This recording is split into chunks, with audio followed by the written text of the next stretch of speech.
ക്ഷേത്രമതിലിൽ മൂത്രമൊഴിച്ചത് ചോദ്യം ചെയ്ത 10ാം ക്ലാസ്സുകാരനെ കാറിടിച്ച് കൊലപ്പെടുത്തിയ പ്രതിക്ക് ജീവപര്യന്തം തടവും 10 ലക്ഷം രൂപ പിഴയും. തിരുവനന്തപുരം കാട്ടാക്കടയിൽ പുളിങ്കോട് ഭദ്രകാളി ക്ഷേത്ര റോഡിൽ വെച്ച് പൂവച്ചൽ സ്വദേശികളായ അരുൺകുമാറിന്റെയും ദീപയുടെ മകൻ 15 വയസ്സുള്ള ആദിശേഖരനെയാണ് പ്രതിയായ പ്രിയരഞ്ജൻ കാറിടിച്ച് കൊലപ്പെടുത്തിയത്. ക്ഷേത്ര ഗ്രൗണ്ടിൽ ഫുട്ബോൾ കളി കഴിഞ്ഞ് ക്ഷേത്രം ഓഡിറ്റോറിയത്തിന്റെ മുറിയിൽ ഫുട്ബോൾ വെച്ച ശേഷം തിരികെ സൈക്കിളിൽ കയറിയ സമയത്താണ് കാർ പാർക്ക് ചെയ്ത് കാത്തുനിൽക്കുകയായിരുന്ന പ്രിയരഞ്ജൻ കുട്ടി സൈക്കിൾ ചവിട്ടാൻ തുടങ്ങിയതും അമിത വേഗത്തിൽ കുട്ടിയുടെ നേർക്ക് ഓടിച്ചു കയറ്റി കൊലപ്പെടുത്തിയതും. പുളിങ്കോട് ക്ഷേത്രമതിലിൽ മൂത്രമൊഴിച്ചത് കുട്ടി ചോദ്യം ചെയ്തതിലുള്ള വൈരാഗ്യമാണ് പ്രതിയെ കൊലയ്ക്ക് പ്രേരിപ്പിച്ചതെന്ന് തെളിയിക്കപ്പെട്ടു.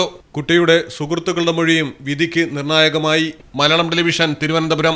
മിത്ര ഡയമണ്ട്സ് നിങ്ങൾക്കായി ഒരുക്കിയിരിക്കുന്നു ഒരു എക്സ്ചേഞ്ച് ഓഫർ. നിങ്ങളുടെ കയ്യിലുള്ള പഴയ സ്വർണ്ണാഭരണങ്ങൾ മാറ്റി പുതിയ ഡയമണ്ട് ആഭരണങ്ങൾ വാങ്ങുമ്പോൾ നിങ്ങൾ തരുന്ന ആഭരണങ്ങൾക്ക് അന്നത്തെ വിലയേക്കാൾ പവന് 400 രൂപ കൂടുതൽ ലഭിക്കും. കൂടാതെ മറ്റു ജ്വല്ലറിയിൽ നിന്നും വാങ്ങിയ ഡയമണ്ട് ആഭരണങ്ങൾ മാറ്റി വാങ്ങാനുള്ള സൗകര്യവും മിത്ര നിങ്ങൾക്കായി ഒരുക്കിയിരിക്കുന്നു.